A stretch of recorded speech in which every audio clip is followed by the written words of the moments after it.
Assalamualaikum warahmatullahi wabarakatuh. Alhamdulillah.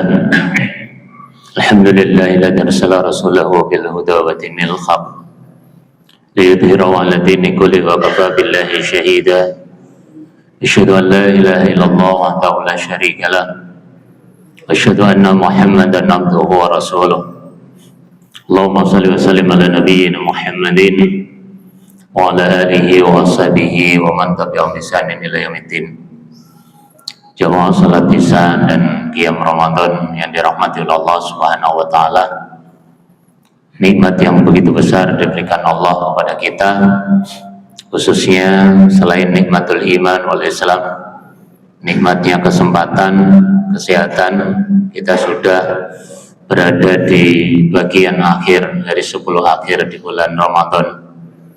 Tidak peduli itu mungkin ganjil atau genap, tapi yang jelas Rasul Shallallahu Alaihi Wasallam menjadikan event Asyra Awakhir min Ramadan itu dengan semangat yang tinggi, yang berbeda dengan hari-hari sebelumnya atau berbeda dengan yang lainnya. Hadis yang diriwayatkan oleh Imam Muslim yang disampaikan oleh Sayyidah Aisyah radhiyallahu anha. Beliau menyampaikan, karena Rasulullah sallallahu alaihi wasallam yajtahidu fi asrul akhirah wa asrul awakhir min Ramadan la yajidu fi ghairihi. Di sini diriwayatkan oleh Imam Bukhari dan Imam Muslim. Lafaz itu adalah lafaznya Imam Muslim. Menurut penuturan Aisyah radhiyallahu anha, Nabi kita SAW kalau sudah 10 akhir, ya kita ini malam 23 apa 24 ya, apa 21, 22 ya. Kita ini kalau ditanya bingung, saat ini malam ganjil atau malam genap, karena ngitungnya tergantung yang memulai puasa, Pak. Maka saya bilang ya kalau di sini genap, di sana ganjil, kalau di sana ganjil, di sini genap. Ya atau sekarang ganjil semua ya. Bagi kita tidak kita pikirkan, tapi yang jelas 10 akhir dari Ramadan itu sangat istimewa. Sampai Rasul sallallahu alaihi wasallam bersifat khusus, ya hidup punya semangat yang tinggi di akhir Ramadan itu. Yang ini tidak terjadi pada hari-hari yang lain. Jadi antara awal, tengah, kemudian akhir, semangat Nabi yang optimal, all out itu adalah di 10 akhir. Ya bedanya dengan kita. Kalau kita ini awal all out, pertengahan mulai menurun, akhir all out menurunnya. Ya. Nah, jamaah sekalian, lalu apa sih sebenarnya yang dilakukan oleh Rasul sehingga semangat yang tinggi? Jadi di akhir Ramadan atau 10 akhir Ramadan itu Rasul mengajak optimalisasi keluarga untuk qiyamul lail, untuk menghidupkan malam-malam Ramadan di akhir itu. Karena sebentar lagi lepas, sebentar lagi mungkin nggak bisa ditemui, karena tahun berikutnya itu perlu butuh 11 bulan, dan itu tidak ada jaminan bagi kita. Nah makanya Rasul di dalam hadis yang sama juga dari Aisyah, ketika Rasul Shallallahu Alaihi Wasallam idza dakhala asra awakhir min Ramadan syadda mi'yarahu wa ahya lailahu, ya wa qada'a lahu. Jadi ada 3 prinsip di hadis itu. Kalau sudah masuk akhir 10 akhir di bulan Ramadan, ya Rasul yang dilakukan apa? Syadda mi'zarahu. Kalau kita menyebutkan mengikat tali sarungnya, artinya di dalam penjelasan dalam syarah, Nabi tidak mengumpuli istri-istrinya. Jadi tidak mengumpuli istri-istrinya, padahal itu boleh dan halal. Tapi 10 akhir Rasul tidak menemui istrinya. Makanya mengikatkan seakan-akan tali sarungnya ini diikat kuat-kuat. Kemudian wa ahya lailah, menghidupkan malam-malamnya. Dengan apa? Dengan tilawah, dengan qiyamul lail, dengan salat malamnya. Kemudian wa iqadha ahlahu, membangunkan keluarganya. Maka di syarah disebutkan bahwa 3 prinsip ini adalah bagaimana Rasul di akhir Ramadan, Asyra Awakhir itu mengajak optimalisasi keluarga. Jadi keluarganya, istrinya diajak untuk sama-sama dekat kepada Allah Subhanahu wa taala. karena ini adalah event-event terakhir, event-event yang mungkin tidak ditemui lagi. Ya. Kemudian Rasul melakukan kana ya'takifu bi asra awahir. Rasul beristikaf 10 akhir di bulan Ramadan. Bahkan etikafnya Rasul dilanjutkan oleh istri-istrinya dan dilakukan oleh Rasul sampai Rasul itu wafat. Jemaah sekalian, ada 3 yang bisa kita petik. Rasul memberikan ibrah, ya, memberikan pelajaran kepada kita.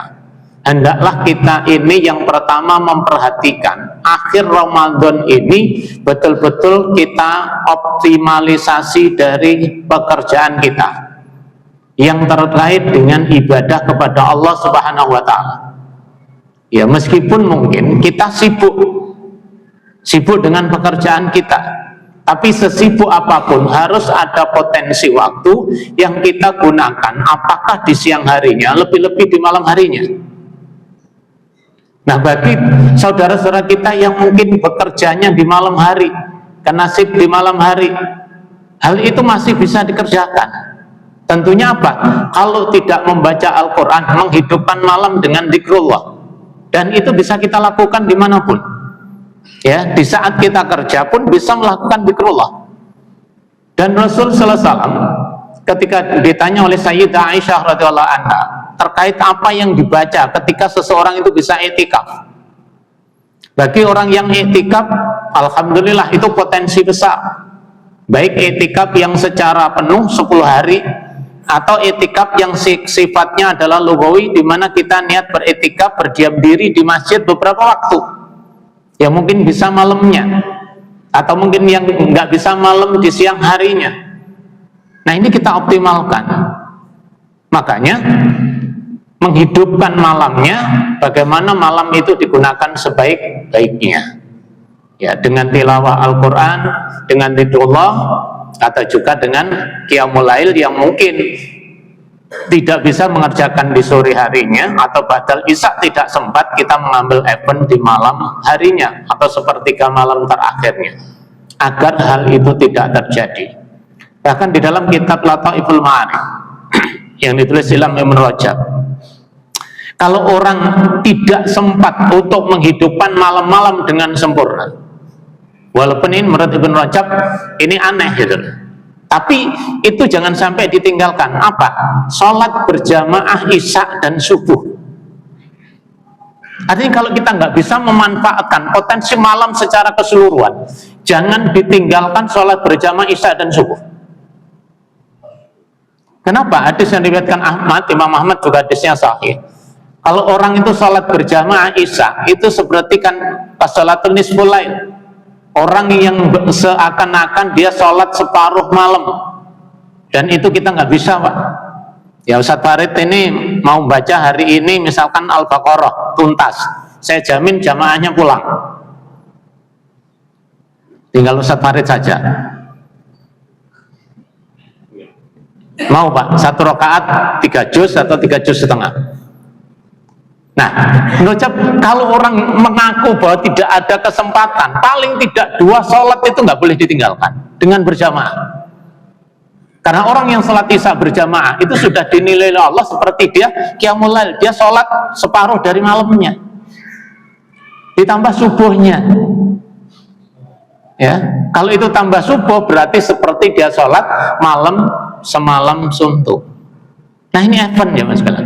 Yang kita dimudahkan sudah sholat isya-nya berjamaah, subuhnya berjamaah, bisa sholat tarawih, ya, bisa tilawah Al-Quran, itu hal yang sangat mulia bagi kita manfaatkan.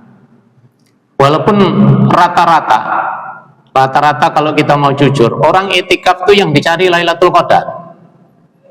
Padahal itu Lailatul Qadar itu satu bagian dari kenikmatan yang diberikan oleh Allah Subhanahu wa Ta'ala, yang tentunya bisa diperoleh orang yang i'tikaf maupun orang yang tidak i'tikaf selama dia menegakkan malam-malam dari 10 akhir di bulan Ramadan itu. Bagi ibu-ibu mungkin yang ada di rumah tidak sempat untuk i'tikaf atau tidak bisa i'tikaf karena tidak ada izin suami misalkan, dia bisa menghidupkan malam-malam itu di rumahnya, dan dia akan mendapatkan nilai Lailatul Qadar itu. Dan karena Lailatul Qadar itu memang tidak disebutkan secara rinci oleh Rasul, meskipun di sana ada ambil 10. Ya, kalau 10 enggak, ambil yang ganjil. Dari yang ganjil itu ada hadis yang 21, ada yang 23, ada yang 27. Berarti apa? Memang itu disembunyikan oleh Allah Subhanahu wa taala. Kenapa? Kalau itu ditunjukkan, ngapunten, kita itu senangnya instan. Malam 27 udah semua gerutuk malam 27. Saudi juga gitu. Saudi kalau malam 27 itu kredit. Tapi kalau malam selikur, malam 22 itu enggak. Kalau malam 27 semuanya. Nah, jemaah sekalian, nilai itu lebih yang memang kita peroleh. Nilai Lailatul Qadar pun dengan hidup kita, malam itu lebih baik daripada 1000 bulan. Nah, jemaah sekalian, itu yang pertama. Kemudian yang kedua, kita sholat tarwih itu hendaklah ikut sampai selesai. Ya, hadis yang Tirmidzi maupun diriwayatkan oleh Muhammad itu adalah sholat kita man sholamal imam hatayan syarif. Jadi kalau siapa yang sholat bersama imam sampai yang syarif, sampai selesai, ya kita selesaikan sampai witirnya, maka kita akan dapat pahala sempurna dari sholat berjamaah itu. Ini pilihan ya mas sekalian, pilihan. Jadi kita nggak ada alasannya nggak sempat, enggak. Ada waktu yang memang Rasul memberikan pilihan kepada kita agar kita melakukannya. Kemudian yang ketiga, doa yang sederhana yang diajarkan Nabi kepada Sayyidah Aisyah itu nggak panjang, Pak. Ya, Aisyah mau tanya kepada Rasul, Rasul doa apa sih yang saya baca kalau saya sedang i'tikaf, kalau saya sedang berada di 10 akhir di bulan Ramadan itu? Doanya sederhana. Allahumma innaka afun tuhibbul afwa fa'fu anni. Ya Allah, Engkau adalah Zat yang Maha memaafkan, suka memaafkan, maka maafkanlah aku. Maka para pensarah agak memberikan perbedaan. Kalau Allah itu memaafkan hambanya, berarti totalitas kesalahan hambanya itu ditutupi. Sehingga ada yang mendudukkan antar kalimat istighfar dengan kalimat dimaafkan oleh Allah itu, ada yang menyebutkan kalau dimaafkan berarti sudah tuntas. Kalau istighfar ada sikap kita yang kita juga harus memohon kepada Allah Subhanahu wa ta'ala. Tapi jamaah sekalian, antara kalimat istighfar yang semuanya kita mengucapkan istighfar itu juga orientasinya adalah mendapatkan ampunan dari Allah Subhanahu wa taala. Kemudian kita memperbanyak Allahumma innaka afuwun tuhibbul afwa fa'fu anni, itu juga orientasi kita agar Allah mengampuni segala dosa kita, memaafkan segala kesalahan kita, dan Allah akan membalaskan dengan surganya. Amin ya rabbal alamin. Semoga Allah memberikan kesempatan kepada kita untuk bisa menyelesaikan beberapa hari yang tertinggal dari 10 akhir di bulan Ramadan ini. Subhanakallahumma bihamdik asyhadu an la ilaha illa anta astaghfiruka wa atubu ilaik. Assalamualaikum warahmatullahi wabarakatuh.